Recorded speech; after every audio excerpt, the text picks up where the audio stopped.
Assalamualaikum warahmatullahi wabarakatuh. Sampurasun. Malam hari ini kita sangat berbahagia karena akan didoakan dan akan difatwakan seorang tokoh terkemuka yang memiliki kealiman, kearifan, dan menjadi tauladan dalam kepemimpinannya, Pak Menteri Agama. Kita ucapkan tepuk tangan. Terima kasih atas kehadirannya. Belum tentu orang yang arif dan alim dalam ilmu keislaman berani datang di tempat ini, karena nanti di video disebarin. Wah, tapi beliau dari tadi mohon izin, saya mau memvideo. Video aja minta izin, artinya orang punya kealiman. Kalau orang nggak punya kealiman, main video saja. Ucapkan terima kasih, mudah-mudahan di alam yang terbuka ini kita bisa menafakur diri bahwa kita adalah manusia yang sama dan akan kembali ke tempat yang sama. Amin ya rabbal alamin. Dan seluruh jajarannya, kan Pak Kanwil, Pak Staf Ahli Kementerian Agama, pasti berpikir ini adalah lulusan pesantren, kiai atau haji, padahal orang yang memiliki keyakinan Protestan, Kristen Katolik. Tepuk tangan. Nah, jadi kalau lihat Indonesia ini, lihat dari ini penampilan, wah kiai ini, pakai batik, pakai peci, kiai, padahal pendeta. Kemudian semua yang hadir di sini, teman-teman sekretaris daerah, Pak Direktur Utama BJP, dan seluruh karyawan. Yang pertama, saya tuh kalau dengar lagu itu selalu berurai air mata, karena saya selalu memaknai dari bait ke bait. Yang pertama, saya jelaskan, lagu yang pertama namanya Kidung Siliwangi. Kidung Siliwangi itu adalah kidung kasih sayang. Kidung itu adalah pancaran hati, ucapan rasa yang dibuat dalam lisan yang bertangga nada. Sesungguhnya bercerita tentang apa sih? Bercerita tentang bagaimana hidup mipit kudu amit ngalak kudu bebeja. Kita harus memulai sesuatu dengan pamit. Nah, pamit ini ada dua kan. Yang pertama pamit pada Sang Pencipta, Sang Pemilik seluruh alam semesta, Allah Subhanahu wa Ta'ala. Tetapi di balik itu kita juga harus pamit pada aspek-aspek material yang ada dalam lingkungan kita. Maka nilai pamit itu diterjemahkan dengan tata ruang.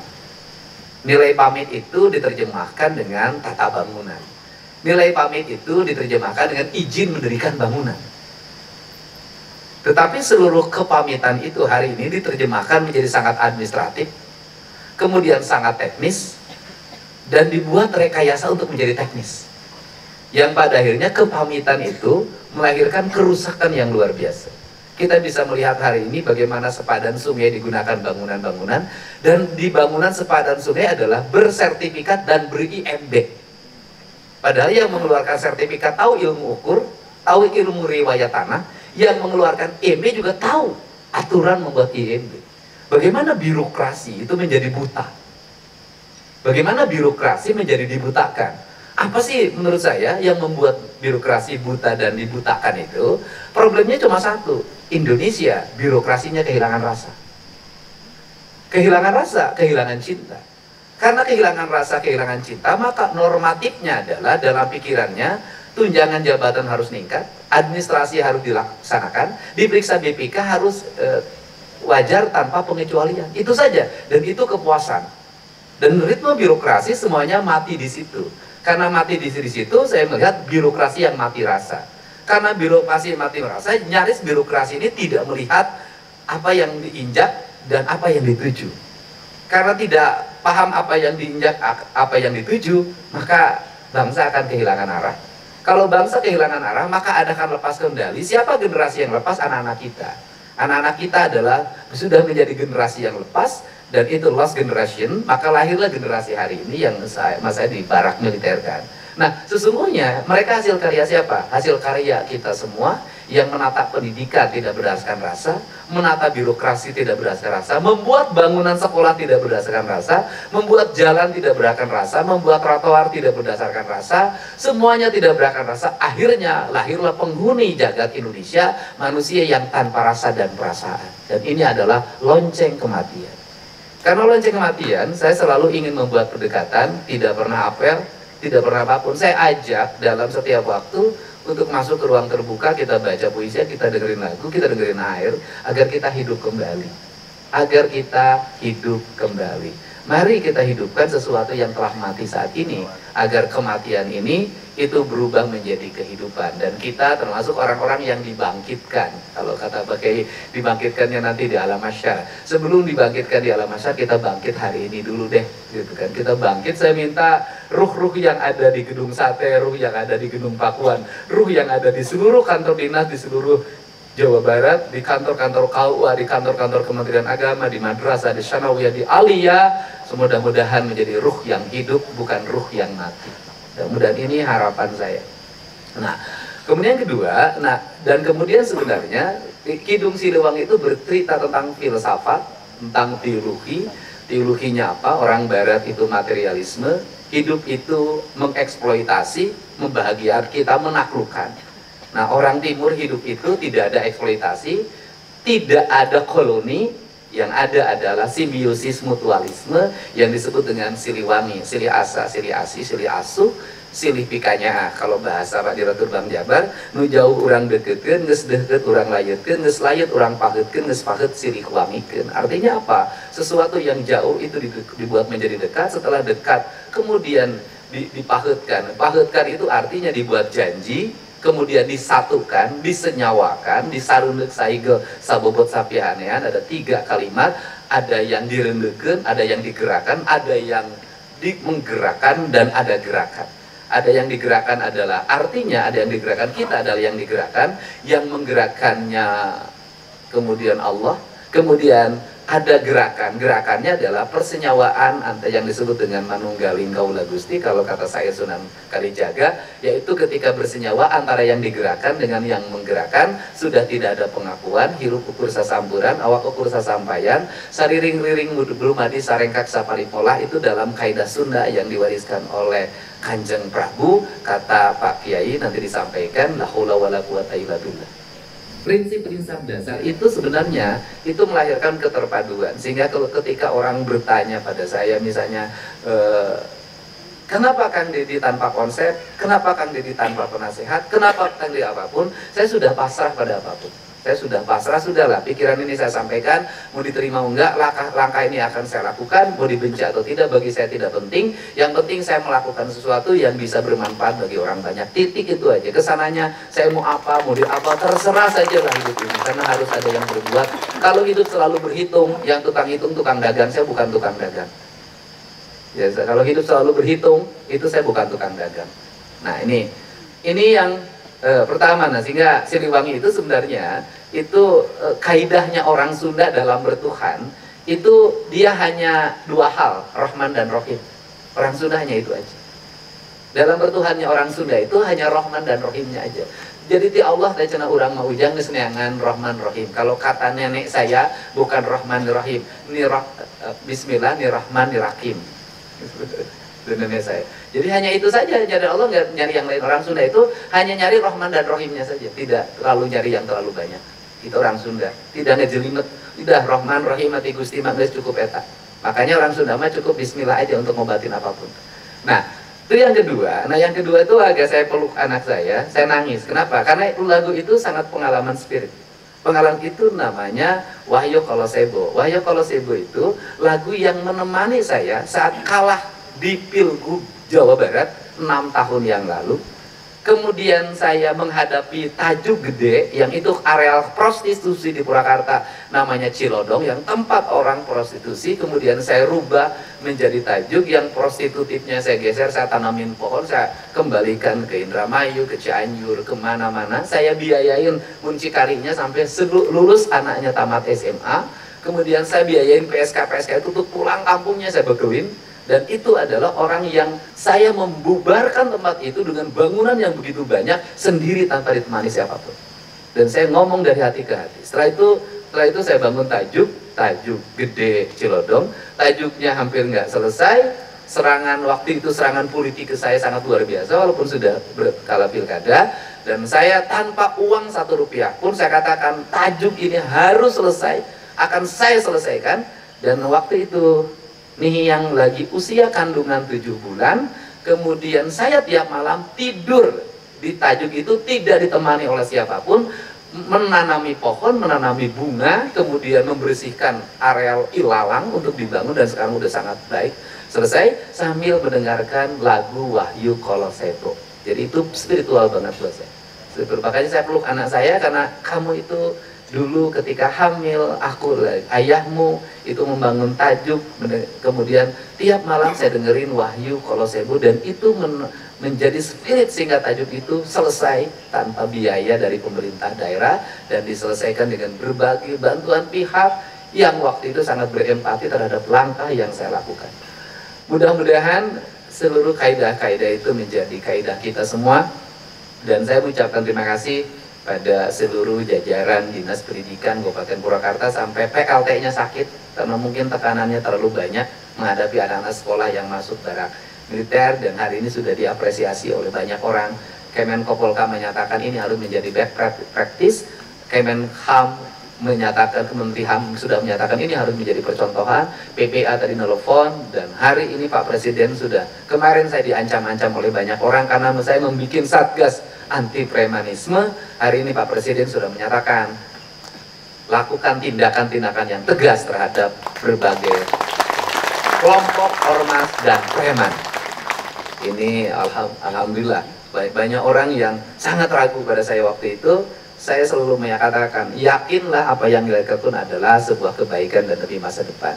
Kalau semua orang hari ini cari aman, kalau semua orang hari ini takut kehilangan jabatan, atau semua orang takut dibully, bagaimana kalau besok anak-anak kita tak punya harapan? Bukankah dulu pahlawan kita rela mati demi kelangsungan bangsa? Masa kita tak rela dibully, tak rela dibenci, tak rela diintimidasi untuk menyelamatkan sebuah generasi? Nah, saya sampaikan kenakalan anak di Jawa Barat, Pak Menteri, sudah sampai pada tingkat akut. Mereka rata-rata tidur jam 4 karena tiap malam mereka main Mobile Legends, mereka menggunakan kendaraan bermotor, mereka makan excimer, minum ciu, dan mereka ketika membunuh diperiksa polisi mengatakan, saya bangga sudah menjadi seorang pembunuh. Sudah sangat akut dan berat, dan ini perlu spirit yang gagah bagi kita untuk melawan itu semua dan menghadapi. Saya akan keliling, nanti saya akan ketemu beberapa menteri, mau dibiarkan, mau ada tindakan. Karena saya hanya bisa melatih mereka, tapi saya nggak bisa menghentikan HP yang ada di tangan mereka. Dan hari ini sudah ada, saya menjadi aneh hari ini, anak-anak, ibu-ibu banyak menggunakan omongan saya dipakai untuk nakutin anaknya. Nanti kalau kamu tidak mandi, nanti oleh Pak Dedi, oleh Pak Gubernur dibawa ke barak militer.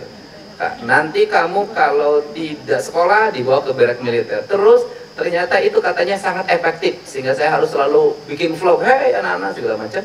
Nanti mungkin nanti pada suaminya, nanti kalau kamu terus cari istri baru, nanti dibawa ke barak militer. Nah kemudian, saya tadi sudah menyampaikan kita akan kerjasama dengan ITB untuk merumuskan pembangunan. Saya mengucapkan terima kasih pada Samsat, para pegawai Samsat yang bekerja dalam setiap hari mengumpulkan uang melalui pembayaran, dan saya termasuk gubernur yang nekat. Jam 5 subuh saya telepon Sekda, buatkan surat pembebasan pajak bagi yang nunggak berapa puluh tahun ke belakang, jam 9 harus diberlakukan. Sekdanya nggak sanggup waktu itu. Besok Pak, nggak bisa hari ini. Saya bilang harus hari ini. Dan banyak orang yang ragu pada waktu itu, dan sekarang terjadi terbalik kan. Ada antrian orang bayar pajak sambil senyum, sambil bahagia, sambil video. Pak Dedi, saya bayar pajak, Pak Dedi. Gitu loh. Pak Dedi bayar pajak, dan kemudian saya baru melihat sepanjang sejarah orang bayar pajak dalam keadaan riang gembira. Nah, tetapi di balik itu, BKAD-nya, Bapedanya harus segera membuat anggaran-anggaran untuk jalan. Ini dosa kita kalau duit bayar pajak kendaraan motor digunakan untuk kegiatan perjalanan ke Singapura. Nggak bisa, itu dosa gede. Sehingga itu harus jadi jalan. Maka bulan Juli, Agustus kita ingin melihat seluruh jalan di Jawa Barat tertata, rapi, bersih, indah, ada garis pengamanannya, ada CCTV-nya, ada PJU-nya, ada gapura-gapuranya, sehingga orang mengatakan kita bayar pajak hari ini benar, kita mendapat layanan jalan yang baik, dan nanti tahun depan mereka akan bayar pajak dengan serentak. Ini penting. Jadi ya, kepala Samsat juga jangan bilang saya capek sampai malam jam 9, ya sudah, kalau capek saya pindahin. Pasti nggak mau. Besok tidak boleh lagi pegawai Samsat ada selempit, ada setor pada pihak lain yang bukan peruntukannya. Saya akan berhentikan, akan saya proses. Jadi saya ada maafkan ya. Kalau yang dulu katanya ada setor pada A pada B 50 juta per minggu, udahlah, oke, saya tidak akan mengungkit. Tapi mulai hari ke depan nggak boleh. Ada duit itu, setorkan lagi ke kas negara. Setorkan lagi ke kas negara. Kenapa? Anda sholat tiap hari, Anda pergi umroh tiap waktu, tapi duit pendapatan daerah Anda berikan pada yang lain, Anda berdosa sepanjang. Ini harus. Dan nanti kita akan menggunakan sistem digital, semuanya akan tertata. Saya ingin pemerintahan ini baik. Ya, gitu. Tegak lurus, nggak usah mikirin gubernur, karena gubernurnya duda, tidak perlu biaya rumah tangga. Nah, kemudian saya ucapkan terima kasih juga pada jajaran Bina Marga. Saya nitip pada PU, Kepala UPTD, ya. Saya titip jalan di Jawa Barat harus bersih, Pak. Jaringan aliran sungainya harus bersih. Kenapa? Kita harus mengikuti garis takdirnya Allah, Pak. Allah menurunkan hujan, itu jatuhnya harus ke tanah, dan kemudian harus dialirkan ke sungai, dari sungai harus ke laut, Pak. Tidak boleh dia muter di jalan. Jadi solehnya Kepala UPTD Bina Marga itu bukan hanya salatnya. Solehnya bukan hanya pergi umrohnya. Solehnya ketika jalan raya ketika hujan tidak ada kubangan. Jalan raya ketika hujan tidak banjir. Jalan raya ketika hujan drainase. Jalan raya, saya ingin suatu saat melihat Kepala UPTD hujan-hujanan ngontrol jaringan drainase jalan. Tidak ada sampah, dipastikan tidak ada jalan berlubang. Anda umroh tiap waktu, tiap malam tahajud, ada jalan bolong, orang lewat, jatuh dari situ, meninggal karena jalan berlubang itu, kemudian meninggal karena anak yatim yang besok tidak terbiayai, Anda berdosa. Di luar negeri Anda bisa digugat di class action dan minta ganti rugi. Saya tidak boleh di Jawa Barat begitu. Ada jalan bolong, Anda bertindak. Kalau tidak ada duitnya, tidak akan bilang sama saya. Pasti saya perbaiki waktu itu juga. Ini penting, Pak. Ini berjihad kita ini. Nah, ini penting. Nah, kemudian yang berikutnya kan berikutnya Dinas Kesehatan harus mulai diarahkan bagaimana rakyat tidak usah berobat ke rumah sakit. Bagaimana rakyat tidak pergi ke puskesmas. Bagaimana rakyat tidak dirawat. Bagaimana bangun pola hidup masyarakat yang sehat dari sejak sekarang. Saya tanpa melebihi apapun ya, semuanya karunia Allah. Saya sudah 20 tahun tidak minum obat, tidak pernah ke dokter, dan selalu sehat. Sampai ditanya, stimulusnya apa? Suplemennya ada? Nggak ada. Saya makan seperti gimana biasa orang, bahkan makan saya dikurangi dibanding orang lain. Stimulusnya cuma satu, saya merdeka. Dan ya kalau ditanya, ya apa sih bahagia saya? Ya inilah bahagia saya. Saya selalu begini, tiap hari nyapu, keliling, ya, tiap hari saya galak kalau pagi-pagi. Kapan Deddy Mulyadi sombong?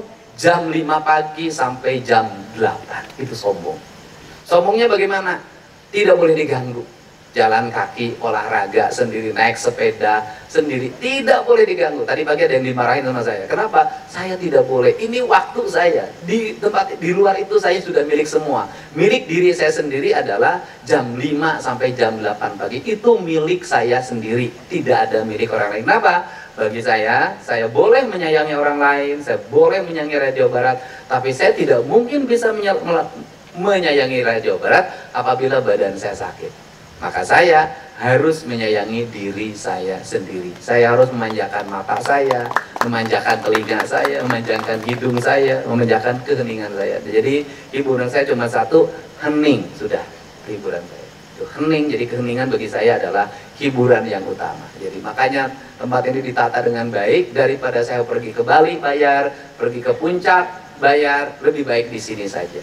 Sini bisa ada ikan, tinggal ngambil, ke depan tinggal jalan, dan saya bisa mendidik anak saya dengan pola lain. Itu saja. Mudah-mudahan pertemuan hari pertemuan yang berbahagia, bermanfaat, dan ke depan kita memiliki spirit yang sama. Bahwa Jawa Barat tanah gemah ripah repeh rapi. Mudah-mudahan bisa terwujud dengan gagasan dan pikiran yang dimulai dengan langkah-langkah yang penuh dengan keyakinan. tidak ada yang bisa mengalahkan sebuah keyakinan. Ilmu banyak, ragu tidak akan berhasil. Harta banyak, ragu tidak akan berhasil. Pasukan banyak, ragu tidak akan berhasil. Tapi sendiri punya keyakinan bisa mengalahkan ribuan pasukan. Itu saya yakin. Apalagi saya didukung oleh para kepala OPD yang lulusan ITB, lulusan IPDN, rata-rata doktor, Unpad. Saya sama lulusan STH Purnawarman Purwakarta yang sekolahnya juga sudah bubar sekarang. Jadi masa gubernurnya lulusan STH yang ITB tidak lebih hebat dari saya. Ya, gitu. Jadi ya, tapi rata-rata ya kepala dinas semuanya walaupun lulusan apapun penyakitnya hiji borangan gitu. Karena ilmu tinggi juga kalau penakut susah, Pak. Punya senjata juga kalau penakut, senjata yang paling modern kalau penakut kamu batu. Nah, itu apalagi sekarang saya punya sekdanya Wanian. Itu sekdanya Wanian. Kenapa sekdanya Wanian? Karena dia saya tahu ingin memperlihatkan diri bahwa dia seorang pemberani ketika di luar rumah. Karena saya tahu kalau di dalam rumah dia adalah seorang yang takluk. Di luar dia maung, di dalam dia meong. Dan ada kabar gembira yang harus ditindaklanjuti buat teman-teman yang BIJB. Nanti Pak Menteri memiliki orientasi bahwa Bandara Kertajati bisa menjadi bandara yang diperuntukkan untuk kegiatan umroh. Kemudian saya tadi ngomong, ya sudahlah, karena memang bisa menggunakan Islamic Center Indramayu itu bagus. Tetapi kalau memang diperlukan harus membuat kawasan di sekitar Kertajati, bangunan tanahnya masih ada, segala macamnya ada, ya sudah nggak apa-apa. Pemerintah provinsi hanya bangun 300 miliar untuk sebuah kawasan tambahan dan itu menghasilkan regulasi, saya nggak ada masalah. 300 miliar kecil bagi APBD Provinsi Jawa Barat. Ya, karena selama ini juga Pemda Provinsi Jawa Barat ngebagi-bagi duit kemana-mana banyak banget triliunan. Terima kasih Pak Menteri, terima kasih. Allahumma muwaffiq. Assalamualaikum warahmatullahi wabarakatuh. Sampai jumpa.